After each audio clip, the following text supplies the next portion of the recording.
Good afternoon બાળકો. ધોરણ પહેલું બાલભારતી ગુજરાતી. ગુજરાતીની ચોપડી કાઢવાની છે.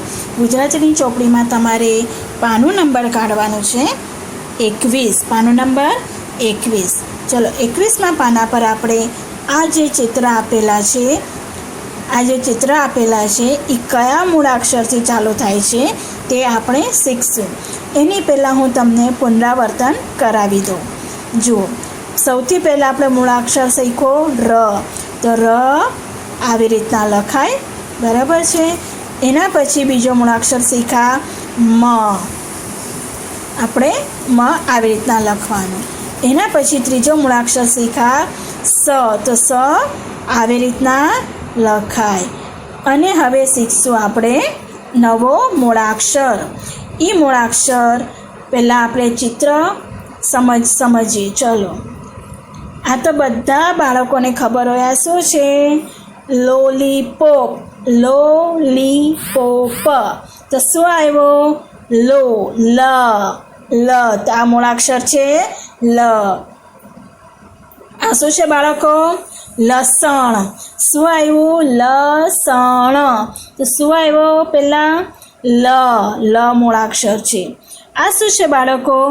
જુઓ, આ તો તમને ખબર હોય. લસર પટ્ટી. લસર પટ્ટી. તો લ. તો આ મૂળાક્ષર છે લ. લ અવાજવાળા શબ્દ કહો. લને ગોળ કરો. ખાલી ચોકઠામાં લ પરના બીજા શબ્દો લખો. ચલો, અહીંયા વચ્ચે લ લખ્યો છે, આજુબાજુમાં શબ્દ લખ્યા છે. આ ખાલી ચોકઠામાં શબ્દ વિચારીને આપણે યાદ કરીને લખવાના છે. ચલો, લાખ. લ ગોળ કર્યું. બાલદી. લ ગોળ કર્યું. ચકલી. લ ગોળ કર્યું. ચંપલ. લ ને ગોળ કર્યું. પાલન. લ ને ગોળ કર્યું. લોટી. લ ને ગોળ કર્યું. વડીલ. લ ને ગોળ કર્યું. લસણ. લ ને ગોળ કર્યું. લખોટી. લ ને ગોળ કર્યું. ચલો, આપણે હવે તમે વિચારો જોઈએ લ પરથી કયા કયા શબ્દ આવે? તો લાલ. બે લ છે એટલે બેને ગોળ કરવાના. બીજો લ પછી શું આવે બાળકો?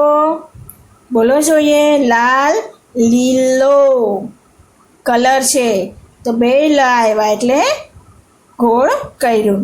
બીજો શબ્દ બોલો જોઈએ બાળકો. લ પરથી શું આવે? લખોટી. લખોટી. લ ને ગોળ કર્યું. ચલો, ઘૂંટીને લખીએ. અહીંયા પહેલાં ઘૂંટવાનું છે અને પછી નીચે લખવાનું છે. ચલો, મરોડ. આ મરોડ કર્યું. એકદમ સહેલું છે લ લખવાનો. તો આ આડી લાઈન. મરોડ આડી લાઈન સીધી લાઈન. મરોડ આડી લાઈન સીધી લાઈન છે ને સહેલું બાળકો? લ લખવાનું તો બહુ સહેલું છે. મરોડ આડી લાઈન સીધી લાઈન. મરોડ આડી લાઈન સીધી લાઈન. મરોડ આડી લાઈન સીધી લાઈન. લ લસણ. લ લસરપટ્ટી. ચલો, અહીંયા પણ ઘૂંટવાનું છે. હા, ચલો. લ લાલ કલર. લ લીલો કલર. લખોટી. લોટી.